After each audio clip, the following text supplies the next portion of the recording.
Perhaps one of the worst things that could happen to the last speaker in a conference is to realize that all the things he was planning to say were already said by the previous speakers.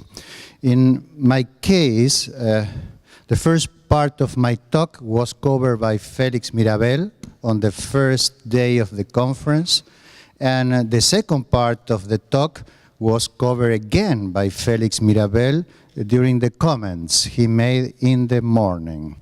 So I think you can think about my talk as just a tiny footnote to Felix Mirabel comments. Anyway, by the way, I see that Felix escaped now, so after spoiling everything. Anyway, I will try to present some fresh material about the first micro-quasars that appear in the universe. The first part of the talk will be just to remind you about some important properties of those micro-quasars that we know in our galaxy. I will try to emphasize those aspects that were not touched by Felix in his talk. And in the second part of the talk, I will focus on population 3 micro-quasars. Okay, so let's start from the very beginning. As you already know, micro-quasars are binary systems that are formed by a compact object and a normal star.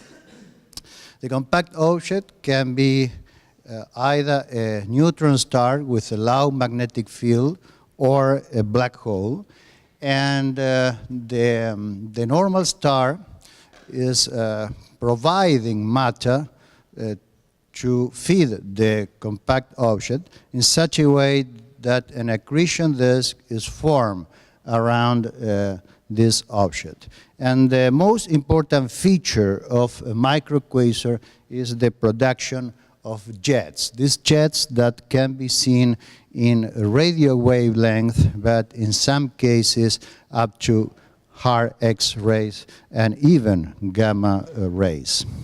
So far in our galaxy, we know 21 micro-quasars and a few more in other galaxies. So the basic ingredients are in this plot that I think is due to Rob Fender. Here we have the compact object and the normal star. So the compact object accretes the matter from the normal star. The star produces radiation from infrared, let's say, up to ultraviolet emission if it is a very hot star. And the accretion disk produces radiation from optical up to X-rays. It's believed that around the compact object there is a very hot plasma that is called sometimes the corona, and this plasma is very, very hot with temperatures for electrons up to 10 to the 9 Kelvin. And then we have the jets. The jets are produced somehow close to the central source, and these jets produce continuous radiation from radio wavelengths up to, in some cases, very high energies. Okay, so this is the general picture. Concerning the spectral features in X-rays of these objects, we can differentiate between two main states. One is the so-called high soft state. Is this state that you see here in red, I think. These are spectra for Cygnus X1, which is probably the most famous micro-quasar in our galaxy and perhaps the most studied micro-quasar. And this feature is understood in terms of emission from the accretion disk. And it's thought that there is a correlation between the accretion state of the source and this spectral state. So in this state, it is thought the accretion disk goes all the way up to the last stable orbit of the compact object. And the contribution for the hot plasma around this compact object is very tiny. In the other state, that is called the low-Haar state, we have little emission from the accretion disk, but we have a power law component with a cutoff at approximately 150 keV, sorry. And then we have a cutoff and some tail at higher energies. In the case of Cygnus X1, this tail can reach MeV energies, and it has been detected by instruments such as COMTEL and also Integral. And there are other states, transitional states between these two states, but the source spends most of the time in the so-called low-Haar state, in the blue state. And it is when the source is in that state that jets are observed in this object. So it seems that the jets are somehow related with the presence of a strong corona around the black hole. Okay, if we look in more detail to these X-ray features, we can differentiate several components. At around 1 keV, we have the soft emission that correspond to the accretion disk, and also some excess, some soft excess that is thought to be produced by a Comptonization of the Wien tail of the emission of the disk. Then in some sources we observe an absorption feature. This occurs approximately at 1 keV and is probably due to absorption in a wind that surrounds the source. And then we have the Comptonization of the soft photons from the disk that produce this power law that you see with an exponential cutoff around 100 or 150 kilo electron volts. And two important features. First, a line, a very broad line, that is identified with the iron K alpha line. This line is seen at 6.4 keV, and it cannot be excited by the hot plasma in the disk that is cooler than necessary, and because of the presence of this line, it is thought that the disk is surrounded by this corona that is much hotter and can produce the excitation of this iron atom.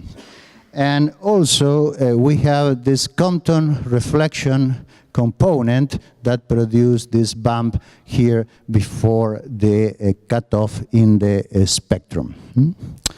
And in addition to these thermal components, in micro-quasars, since we have the jet, we have also a broadband non-thermal component. For Cygnus X1, this is a fit of the overall spectrum of the source that we have produced with the model we developed with my students Carolina Pepe, Gabriela Vila, not long ago. This model is very similar to the model presented by Will Potter in his talk for extragalactic sources. We can fit all the emission from radio component up to high energy emission. So this here you have all components superposed. We have the emission from the star. The star in the case of this micro-quasar is an O9 star. It's a very bright star with a luminosity of around 10 to the 39 erg per second. And then you can see here the thermal emission from the accretion disk with a luminosity of the order in the low-Haar state of around 10 to the 37 erg per second, and the features due to Comptonization of this radiation that we saw in the previous slide. And then we have the non-thermal components, the synchrotron radiation, that is this component here, that explains the radio emission, but also the emission detected by, in part, the emission detected by COMTEL. And then we have other contributions that come from inverse Compton upscattering of photons from different sources. We have a photon source in the star, and we have a photon source in the disk, and we have a photon source in the corona and in the jet itself because of the synchrotron radiation. So all these produce synchrotron self-component that dominates in the Fermi energy range, and at higher energies, since in this model we have a very heavy jet with a thermal plasma and interactions with the wind from the star, we have also a component due to proton-proton interactions between relativistic particles in the jet with matter, cold matter from the wind. And at the highest energies, where there is no detection yet, we predict some features produced by a photopion production. Okay. So you can see that the overall spectrum of one of these micro-quasars extends along the entire electromagnetic spectrum, but it's very complex. There are many components contributing to the overall spectrum. Well, these galactic micro-quasars came essentially in two flavors in our galaxy. So we can classify them in two broad groups. First, low mass micro-quasars. In these micro-quasars, the donor star is a population 1 star. This means a high metallicity donor star, something like the sun, or even with a lower mass. And the other group is formed by the so-called high mass micro-quasars, where the donor star is a hot early type star of high mass, a population 2 star. These are stars of low metallicity. And some examples of these stars are, for instance, this binary system, these micro-quasars, are, for instance, Cygnus X1, a classical example of a high mass micro-quasar, or SS433, the famous micro-quasar with the precessing jets, that is also a high-mass micro-quasars. And as examples of low-mass micro-quasars, we can mention GRS 1915 plus 105, the first superluminal source detected in our galaxy, and the first micro-quasar identified in the galactic center, 1E1740. Felix was discussing this micro-quasar in his talk. Now, in these two types of different micro-quasars, in addition to the nature of the donor star, the other difference is the accretion regime. So in low mass micro-quasars, accretion primarily proceeds through direct overflow of the Roche lobe in the system. And in the case of high mass micro-quasars, accretion is essentially from the strong stellar wind of the star. Hot stars produce strong winds with mass loss rates that could be extremely high. For instance, for Wolf-Rayet stars, this mass loss rate can reach 10 to the -5 solar masses per year. So in 1 million years, these stars are losing around 10 solar masses. And this is perhaps the most important difference between these two kinds of micro-quasars. The presence of a strong wind in the case of high-mass micro-quasars has several effects. It is now thought that these winds are not homogeneous, these winds are clumpy. So perhaps it's better to think in the wind as an outflow of small clamps. The relation between the number of clamps and the available space is determined by some parameters, and the main point is that these clamps can penetrate in the jet of the micro-quasar, producing disturbances. For instance, if one cloud can penetrate, then a bob shock will be formed around the cloud that will be essentially an obstacle in the jet path. Instabilities will be formed, particles will be accelerated, and flares will be produced. So it is thought that variability in high energies in high mass micro-quasars might be due essentially to the interaction of clamps with the jets. There are several interesting simulations of these interactions. These are from a very nice paper by Manel Perucho and Valentín Bosch Ramón.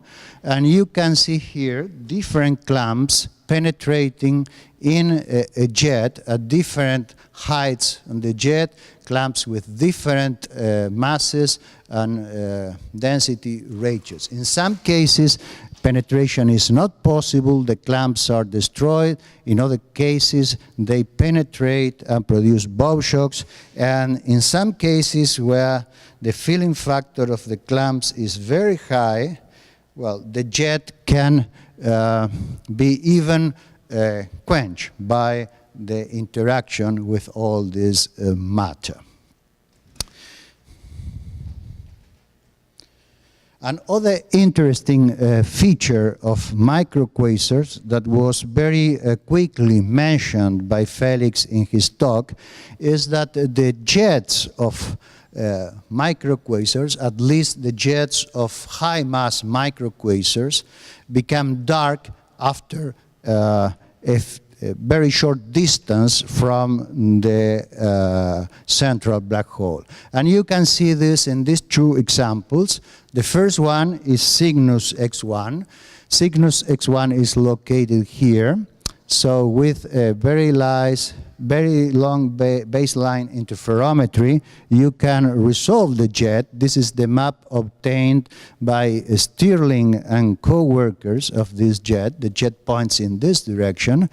And Elena Gallo, in 2005, was able to detect the impact, the effect of the impact of the jet in the interstellar medium at distances of a few parsecs. But the most interesting point is that the jet is luminous only close to the black hole, and then it is a dark jet. It's a cool jet until it interacts with some cloud, and then there is some reheating, and we can observe radiation again. In this case, we observe radio emission produced by bremsstrahlung due to the impact of the jet with the medium. And from the effect of the deformation in this gas that we can observe, we can infer the total power of the jet. In the case of Cygnus X1, the power is at least 10 to the 37 erg per second. This is a very large power that is similar to the power radiated by the accretion disk in this source. And in the case of this other source, that is SS433, you can observe a similar effect, but in this case, the binary system is in the center of the W50 nebula. That is the supernova remnant that was produced when the black hole was formed. And you see that the nebula is deformed by the impact of the jets. The jets are in these directions. So you can see the deformation here, and then emission that is produced by the impact. This is a radio map, and this is the X-ray map for this source. And from the deformation of the nebula, we can also infer what is the power of this dark jet, and the power is extremely high, 10 to the 39 erg per second. And this is far more than the luminosity produced by the central source in the X-rays. I will come back to this later, but we think that this is a super-Eddington source. So most of the power that is being accreted by the black hole is just eliminated from the system in the form of a wind and a jet. Okay. Micro-quasars have been found not only in our galaxy, but also in other galaxies. For instance, this is a micro-quasar called S26 that was found in a nearby galaxy, NGC 7793, by Pakul and co-workers not long ago. So this is the galaxy. The micro-quasar is located here, and you see that this micro-quasar have a double hotspot structure with the binary system at the center. You can see here a better image of the micro-quasar. And the interesting point is that this micro-quasar seems to be particularly powerful. The size of this micro-quasar from one extreme to the other one is more than 200 kiloparsecs. 200 parsecs, sorry, not kiloparsec, 200 parsecs. So this jet seems also to be extremely powerful. Okay, so at this point I want to emphasize not the similarities between micro-quasars and quasars. This was done by Felix in his talk, but I want to emphasize the differences, because the differences are also very important. And the main ones are this.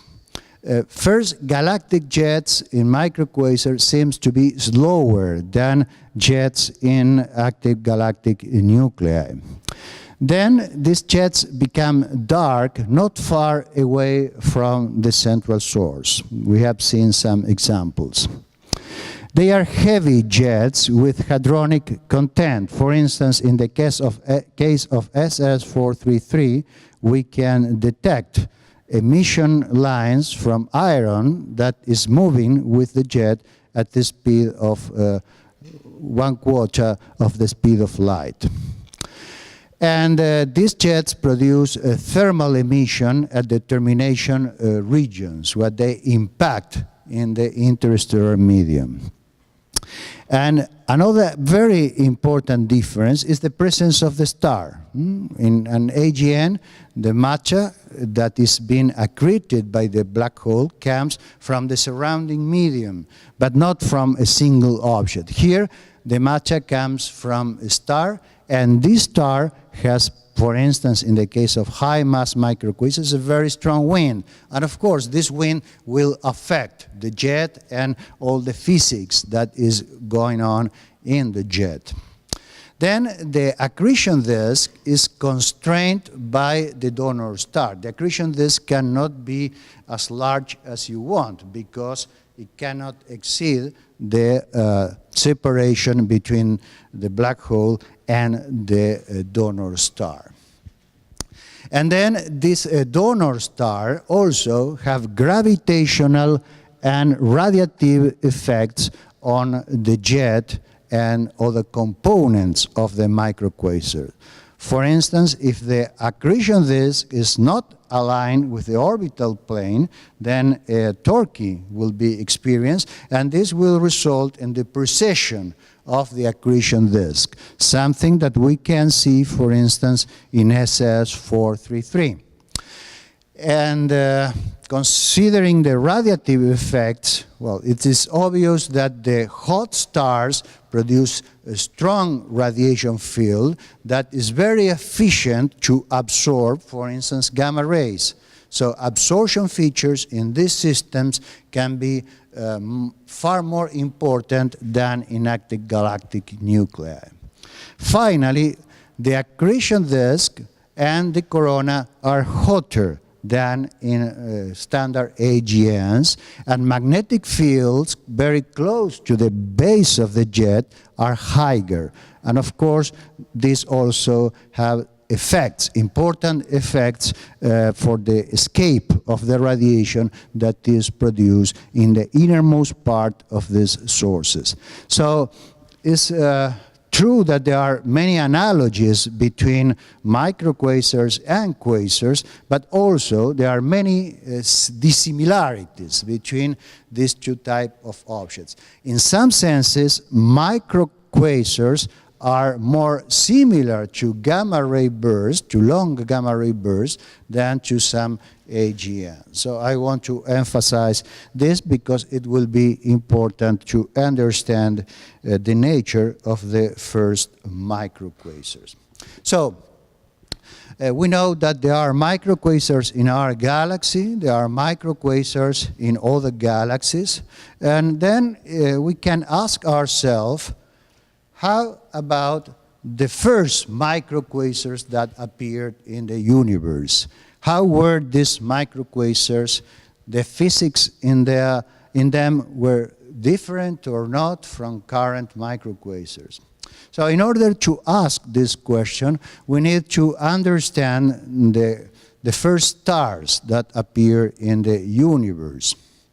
This is a plot of a cartoon with the main episodes in the evolution of the universe.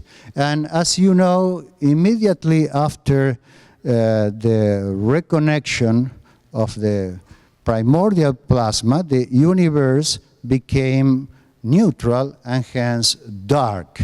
So there was no other light around except from the CMB light that was liberated during the reconnection. And this period is known as the dark ages of the universe. And, but if you look at the universe today, you will see that there are a lot of things that are ionized and we can see through the universe. There are sources of radiation. So somehow the universe was reionized, and these dark ages ended, let's say, a few 100 million years after the recombination.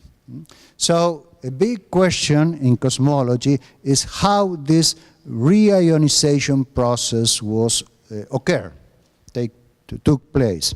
And it is thought that the first stars that appear in the universe play a role in this reionization. These stars appear at redshift between 20 and 30 after the recombination, and they were the result of the gravitational collapse of some mini halos with masses of 10 to the 6, 1 million solar masses, dark matter halos. And these first stars are called by the name of population 3 stars. So, what are the characteristics of this population 3 stars? The first point is that they are formed from primordial material. So they are extremely metal-poor stars. And there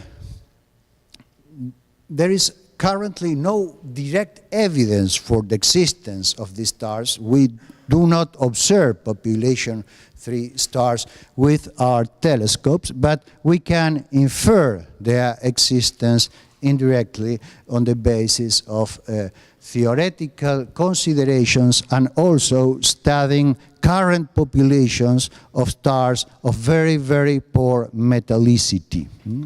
So current models suggest that these first stars were massive or even very massive, with a range of masses that could go from 10 solar masses up to 100 or perhaps more solar masses.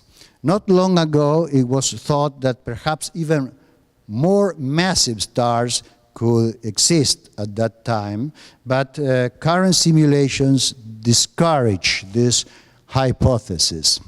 And in addition, recent simulations seems to indicate that almost all of these stars that were formed from the collapse of these mini halos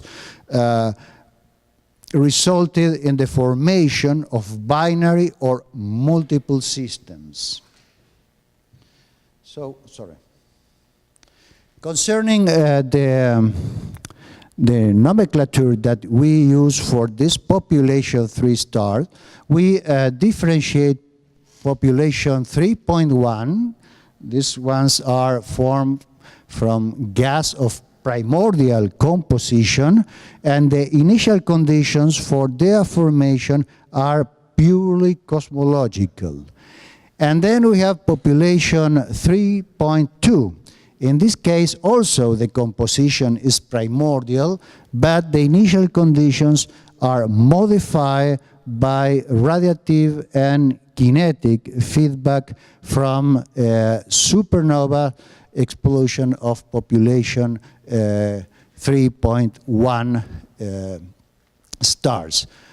But no important chemical enrichment of these stars occurred. Now, we can infer some things about these stars also, as I mentioned, studying stars that we can observe today. For instance, Fraser and co-workers last year considered a sample of 53 extremely poor metal stars, and then they infer the characteristics of the population 3 generators of, or progenitors of these stars. And what they found was that the initial mass functions for these stars is not very different from salpeters. So with an index of around 2.3, 2.35, something like that. And also they were able to infer from their sample that the maximum mass was at the level of 90 solar masses. So this is in contradiction with all ideas that extremely massive stars could exist in very early times. No evidence at all was found for masses above 120 solar masses. Okay, this is a simulation by Griff and co-workers where you can see the fragmentation of the initial cloud in several protostars. So from this simulation, the result is a couple of binary systems of population 3 stars. And this has been repeated in recent years by a number of groups, obtaining always the same result. So we can conclude that most population 3 stars should be in binary systems. And this idea is also supported by the detection of gravitational waves by LIGO. And this is because the first detections, for instance, the very first one was of black holes in the mass range between 30 and 60 solar masses, and this supports the idea that the progenitors were population 3 stars with masses that were around 100 solar masses.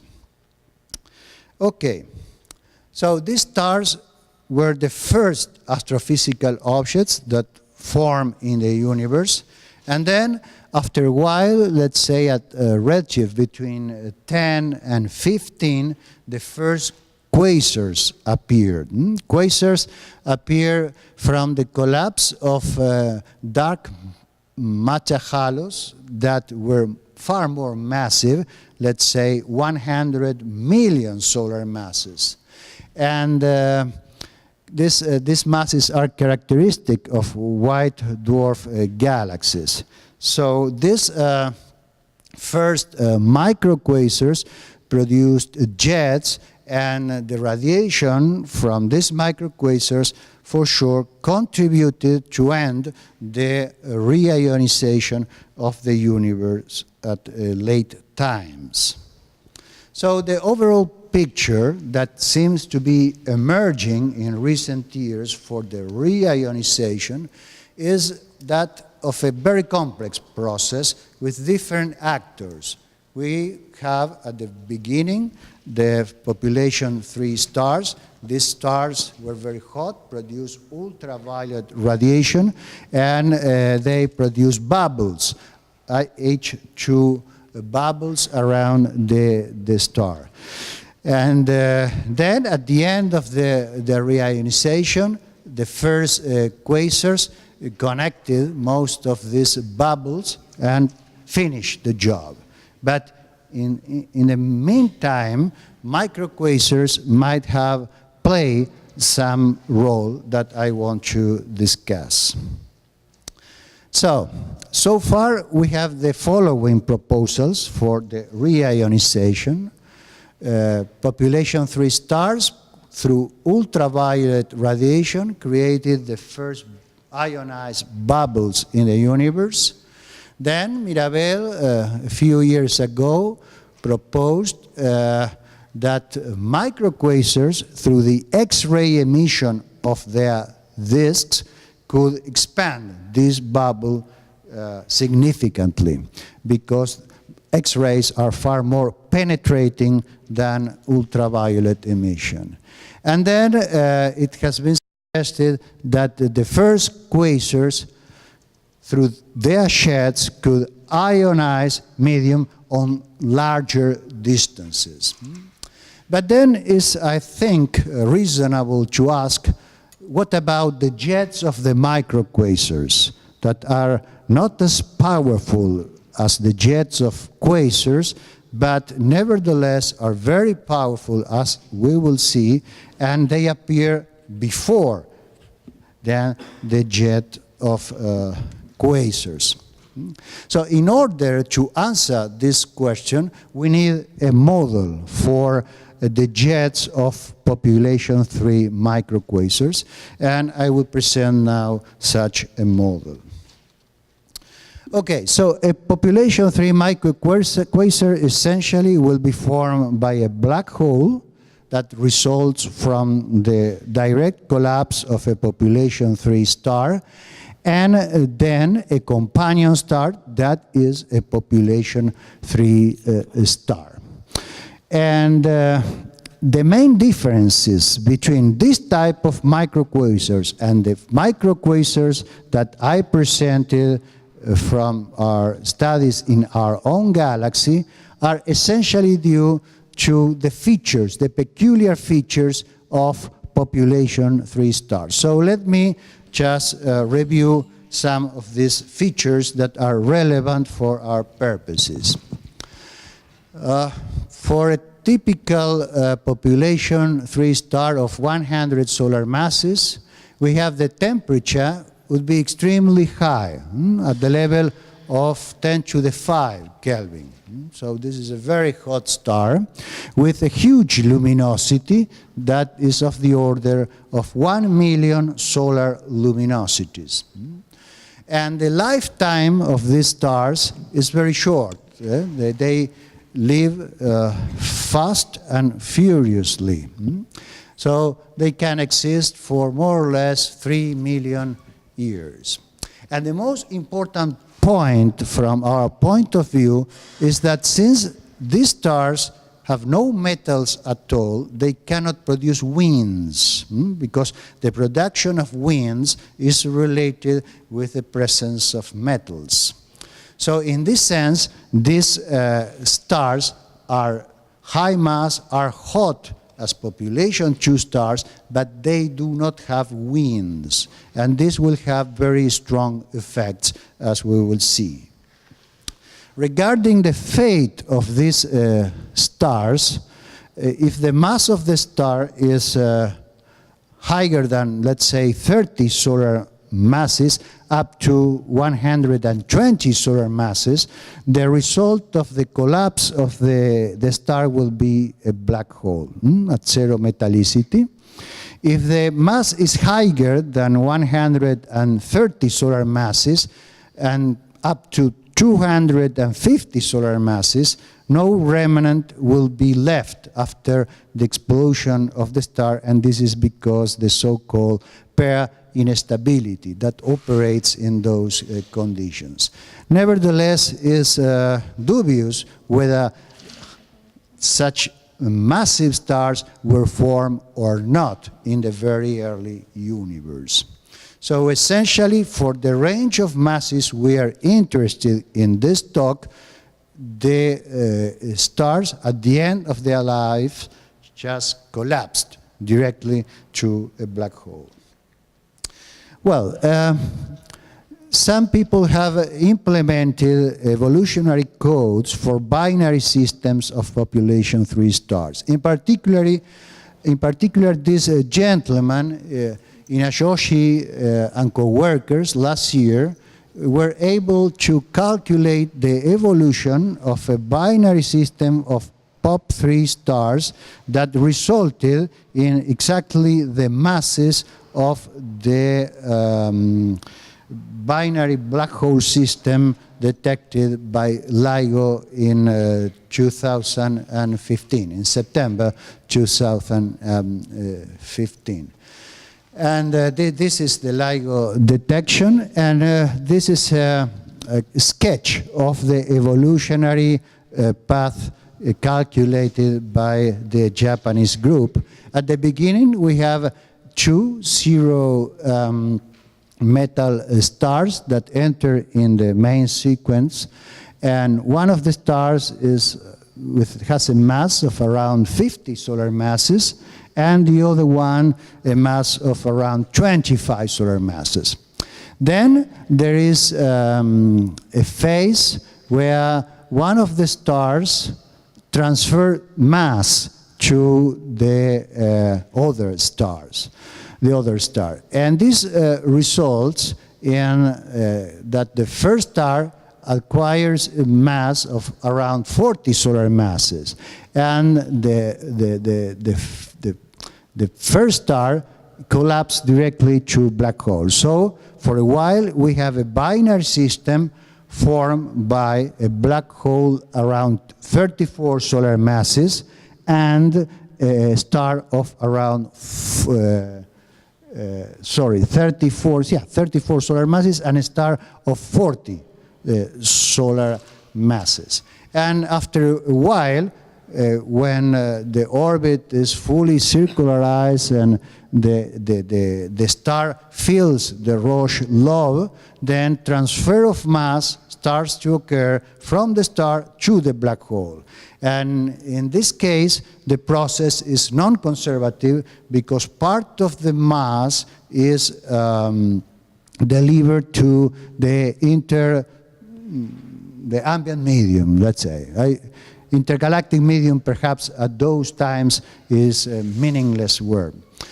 And this is the so-called micro-quasar phase of the binary system, and it can last up to, let's say, 1 million years. It depends on the particular system. The final result after the implosion of the second star is that we are left with 2 black holes, And these black holes will evolve along a period of billions of years, and until finally they will merge, producing gravitational waves that are detected here on Earth by LIGO.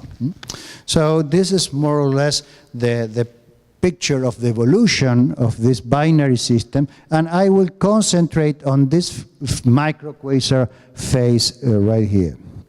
So, the main point is that since these stars do not have winds, the only way to transfer mass to the black hole is overflowing the Roche lobe of the system.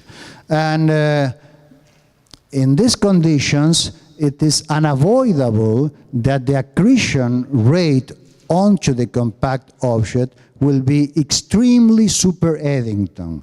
And this is a huge difference with most micro-quasars we know in our galaxy.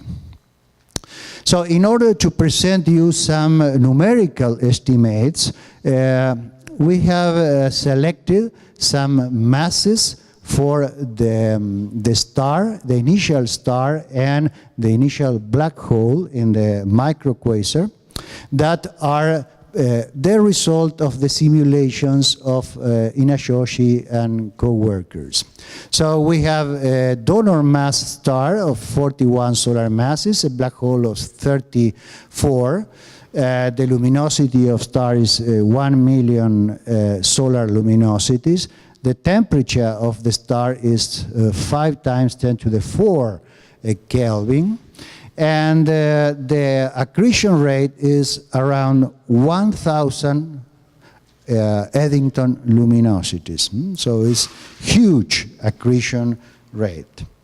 So the overall picture is something like this. This is a cartoon of a population 3 micro-quasar. You have the population 3 star, a very massive star, but here, contrary to the micro-quasars in our galaxy, the injection of matter in the accretion disk is through spilling through the L1 Lagrange point of the system. Then we have the accretion disk, that is a thick accretion disk. A wind is produced, I will tell you in a minute why. And then we have the relativistic jets. So, a few words about hyperacritical accretion disk. In this kind of disk, the vertical force on the element of fluid is the result of the balance between the attraction, the pull of gravity, and the force exerted by the radiation. So there is a critical point that is right here where the radiation pressure exceeds the force of gravity, and then matter starts to be expelled from the system in the form of a wind.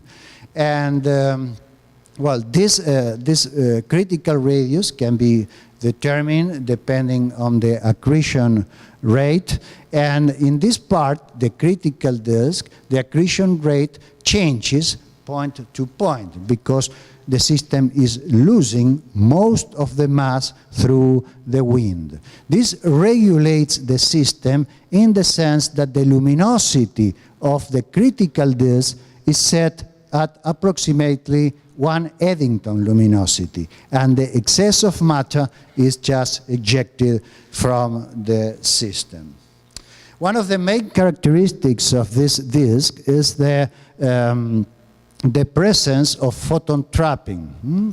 This photon trapping is the consequence of the photon diffusion time scale exceeding the accretion time scale. So these photons can be accreted to the black hole without escaping from the source.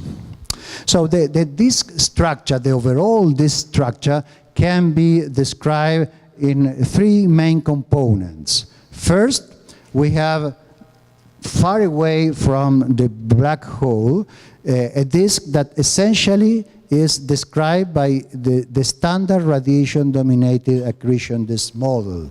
This is for distances larger than the critical radius. Then, between the critical radius and some inner radius, the disk will be described by this critical model with a very, very strong wind. And then in the innermost part of the disk, we have a region where there is a strong magnetic field that is produced by a kind of Biermann battery, and this can be described by an optically thick ADAF that is strongly magnetized. And well, we can introduce an advection parameter for this inner part in this way. This is the power that is being advected, and this is the power that is being dissipated by this, the viscosity, and F is this advection parameter. So the overall structure of the disk is something like this. This is the outer disk with temperatures of the order of 10 to the 5 Kelvin.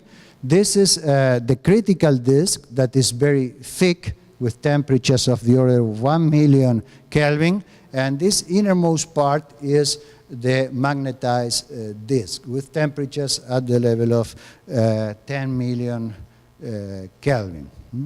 And then we have a jet that is magnetically launched from the innermost part, and the wind that confines the jet and is launched from the critical disk.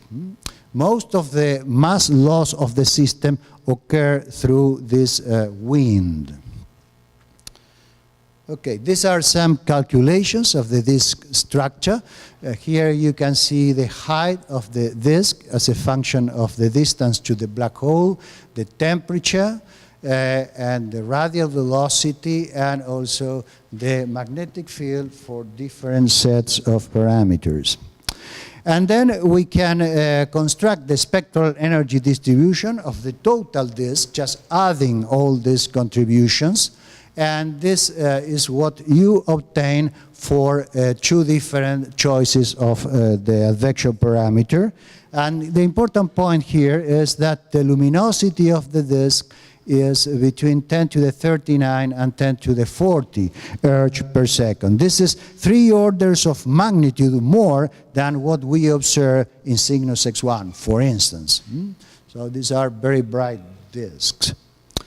Nevertheless, the wind is even brighter. So here you have the distribution of temperature in the wind and the luminosity of the wind. And you can see that at around 1 keV, the wind exceeds 10 to the 40 erg per second. So in this kind of systems, in case you can observe one, the emission from the accretion disk is essentially masked, hidden by the radiation from the disk.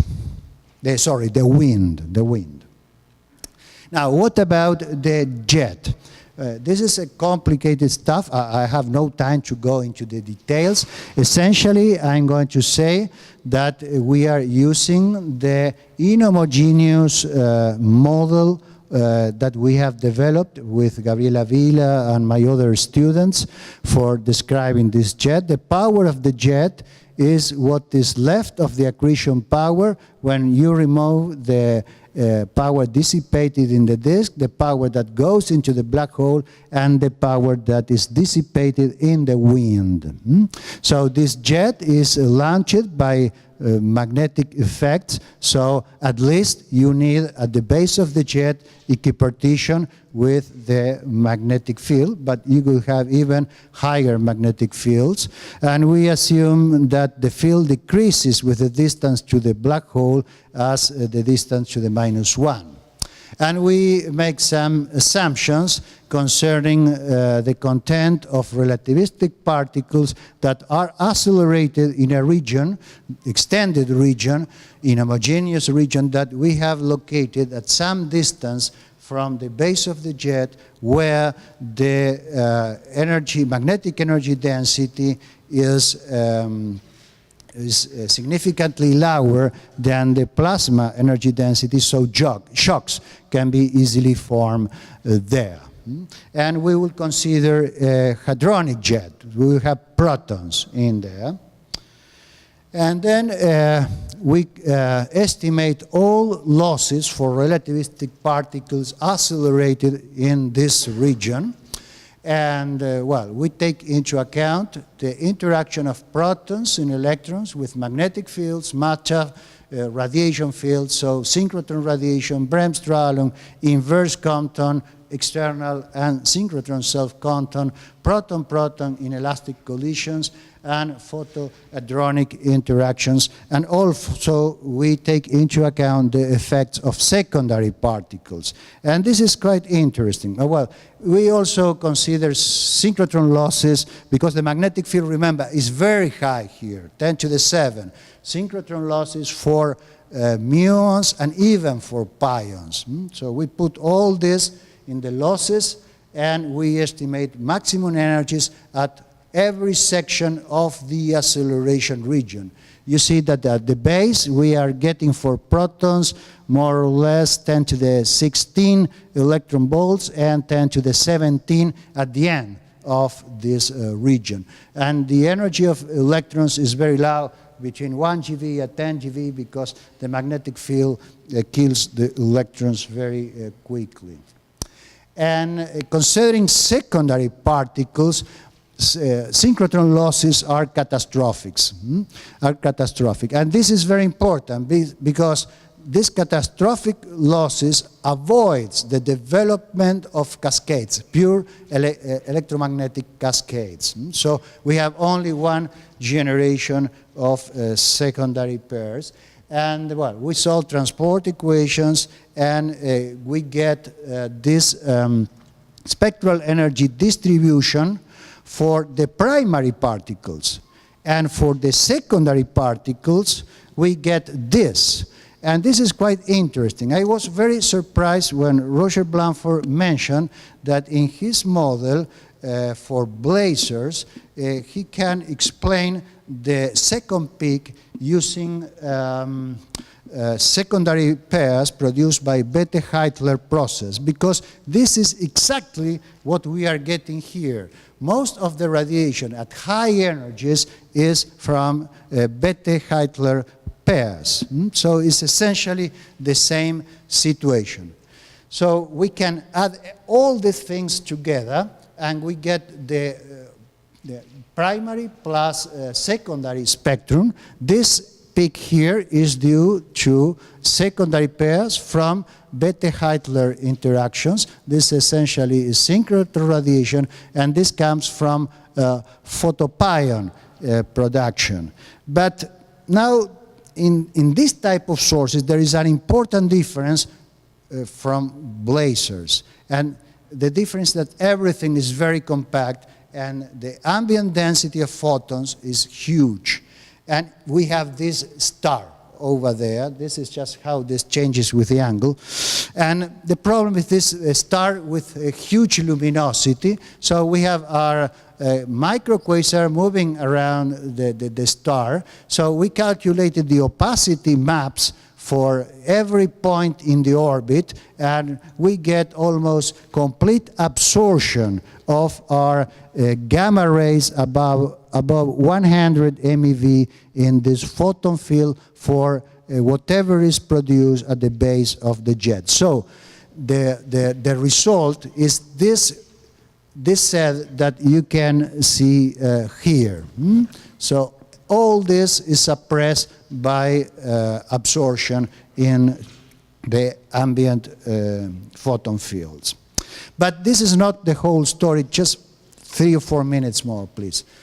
Because these jets escape, and they escape from the bubble produced by the population 3 star, and they can propagate long distances up to, and the conditions of the universe at this time, distances of 1 kiloparsec that are unimaginable for a current micro-quasar. And at the termination point of these jets, then we have regions for reacceleration of particles. We have the bow shock, the shell, the cocoon, the reverse shock, and the reconfinement region. I have no time to go to the details, but we have calculated the contributions of all these regions to the electromagnetic spectrum. Essentially, contributions are due to electrons because protons escape from the source, and we have essentially two peaks in each region, one due to synchrotron radiation, the second one to inverse Compton, that is inverse Compton upscattering of CMB photons that at that time have a temperature of 30 Kelvin. So we can add everything that radiation produced at the end of the jet with a radiation that can escape from the central source, and we get this final total set that evolves with the age of the source. So this is just a snapshot for an age of 10 to the 5 years. But you can see that we get easily 10 to the 40 erg per second in soft gamma rays and 10 to the 38 erg per second in hard gamma rays. There is one system in our galaxy that seems to be a scaled-down version of this population 3 micro-quasars, and is SS433.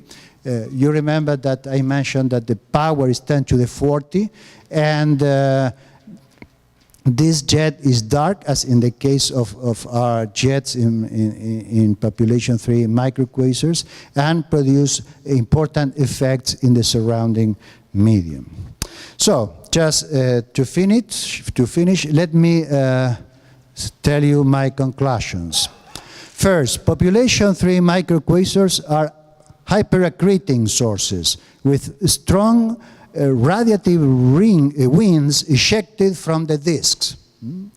Then the typical power of the jets is about 10 to the 41 erg per second. This is a huge power, much more than the power by 2 orders of magnitude that we can get in micro-quasars in our galaxy. And this power is deposited at distances of 1 kiloparsec from the black hole. So the jet can escape from the bubble produced by the binary system, and then it can ionize the intergalactic medium, let's say. Bulk velocities are low. Electrons and protons in the jet can reach energies about 10 GeV for electrons, 10 PeV for protons. Absorption and pair production is quite important. We have seen that secondary pairs contribute mostly to the second peak in the spectrum. And then the total ionizing power is very significant. But it is more important that this power is deposited quite far away from the source. So they can fill the gap between the purely radiative sources like stars or accretion disk and the later job made by mini-quasars. Okay, thank you very much for your attention.